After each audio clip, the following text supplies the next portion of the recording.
Sylvain nous a rejoint pour nous parler de cette animation qui va avoir lieu, bien sûr, à Montpellier. Cocktail d'astronomie, observer Saturne au télescope. Alors, ça paraît un petit peu peut-être futuriste, je ne sais pas.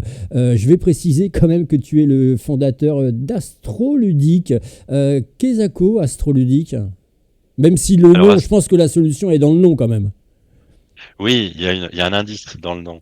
Astroludique, du coup, c'est un site qui propose des animations d'astronomie où l'objectif, c'est de rendre accessible l'astronomie à tous. Donc faire quelque chose de simple, de ludique.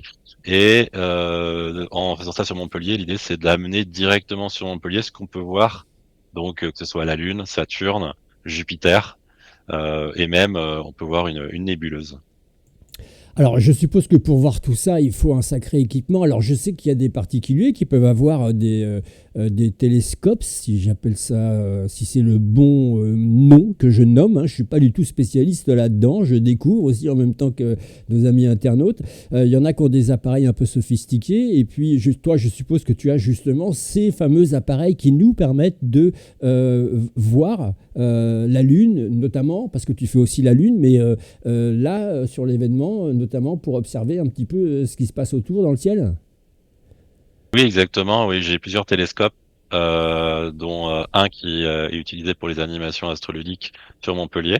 Donc c'est un télescope qui fait 20 centimètres de diamètre, qui permet effectivement d'observer les objets qu'on veut voir.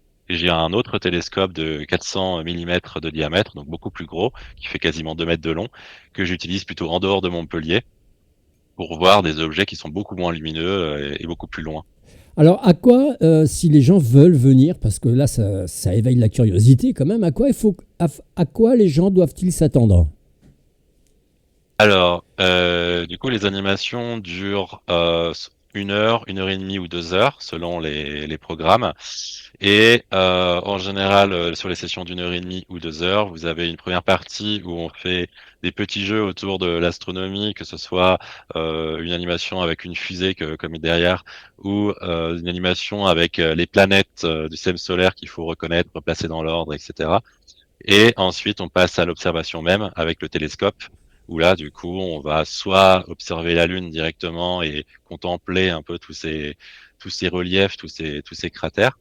Et ensuite, on va pour l'animation cocktail d'astronomie, là, c'est plus Saturne, Jupiter qu'on va observer.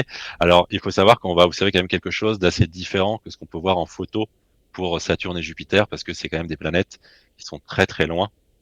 Et donc, du coup, vous allez voir quelque chose quand même assez petit, mais vous allez quand même pouvoir distinguer les anneaux de Saturne, vous allez quand même pouvoir voir distinguer des bandes de couleurs sur Jupiter, et vous allez pouvoir distinguer aussi des satellites autour de Saturne et Jupiter.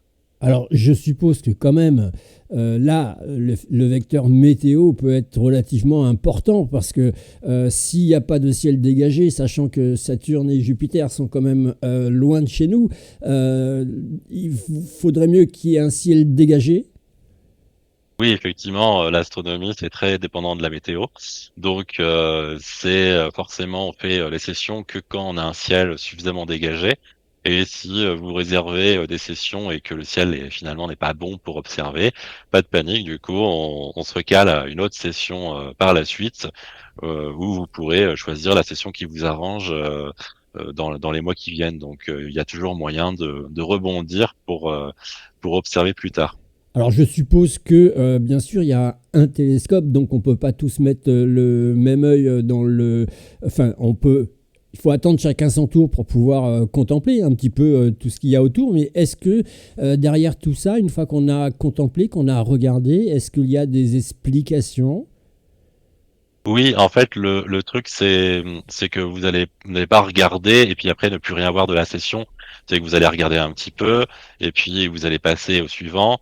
Et en fait, pendant ce temps-là, j'explique des choses, les gens posent des questions, des fois même pas forcément en rapport direct avec ce qu'on observe, mais ils ont des questions sur l'espace, sur comment ça fonctionne. Et donc, du coup, évidemment, je réponds à ce moment-là. Par exemple, pour la Lune, j'ai des fiches avec la géographie de la Lune pour expliquer justement avant qu'ils regardent sur le télescope. Et comme ça, quand ils regardent sur le télescope, ils reconnaissent ce qu'ils ont vu juste avant.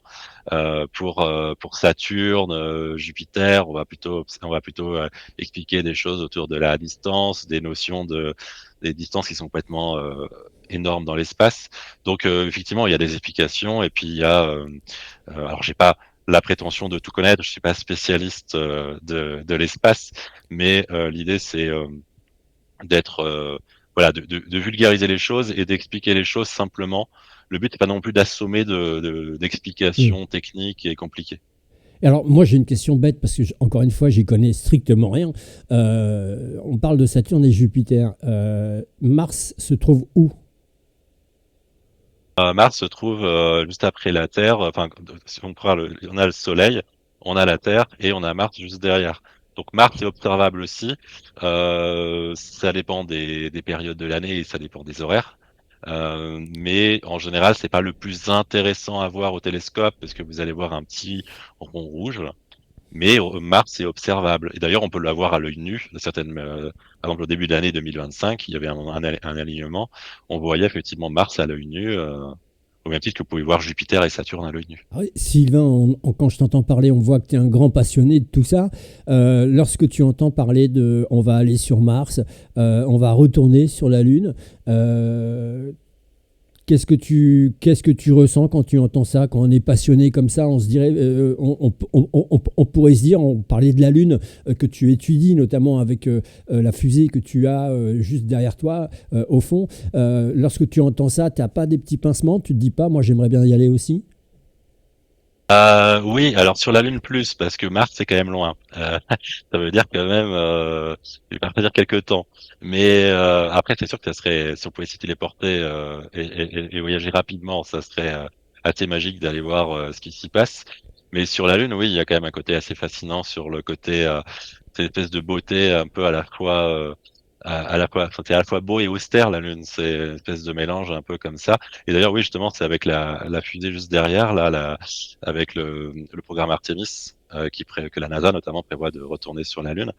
Euh, du coup, euh, du coup, oui, c'est sûr que ça doit être quelque chose, ne serait-ce que de tourner autour de la Lune en orbite basse. En organisant toutes ces animations autour de l'astrologie, oui, L'astronomie, l'astronomie, pardon, oui, ça, ouais, c'est pas de. je suis parti en cacahuète. Euh, le message que tu veux faire passer, c'est quoi par rapport à ces gens-là? C'est aussi de partager ta passion ou de faire mieux comprendre? Ah, c'est un peu de tout en fait. C'est à la fois faire vivre un moment un peu unique parce que bah, on a quand même très peu l'occasion en général d'observer au télescope. Déjà, ne serait-ce que dans le milieu amateur, les télescopes, c'est quelque chose enfin, le milieu amateur de l'astronomie, c'est quand même un petit milieu. Donc, l'objectif, c'est de mettre un peu à disposition le télescope, de vulgariser et puis ça montre un peu, voilà, à quel point on est vraiment petit dans un système qui est immense, de vulgariser, de mieux comprendre aussi des choses qu'on voit, et puis de, pourquoi pas, aider un peu mieux à regarder le ciel. On regarde depuis Montpellier, alors on se rend compte aussi bah, de la pollution lumineuse, etc. Donc ça peut être aussi l'occasion de parler de ça. Euh, donc c'est un peu un ensemble de choses. Et dans les sessions, le but aussi, c'est ça, c'est de quand même d'avoir un temps d'observation de qualité où on n'est pas plus de 8 personnes pour Ouais. avoir le temps chacun de voilà d'avoir son moment. Et puis c'est un peu un moment hors du temps aussi l'astronomie.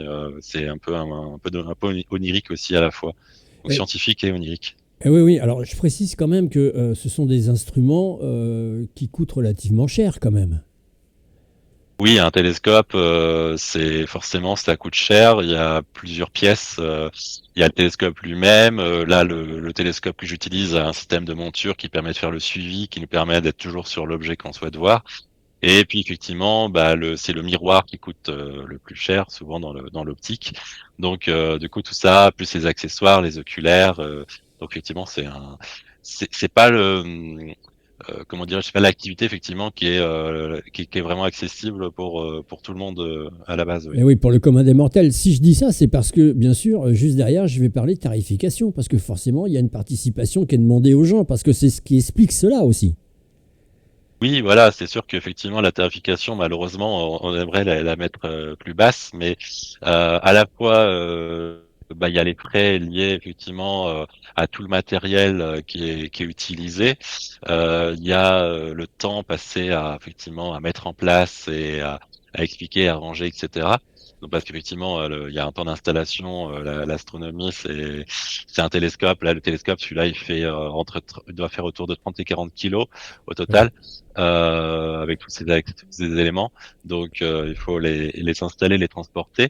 Et puis, mon idée aussi, c'est de conserver un moment de qualité au niveau de la vision, c'est-à-dire que chacun ait vraiment le temps de regarder, de revenir, de re-regarder, etc.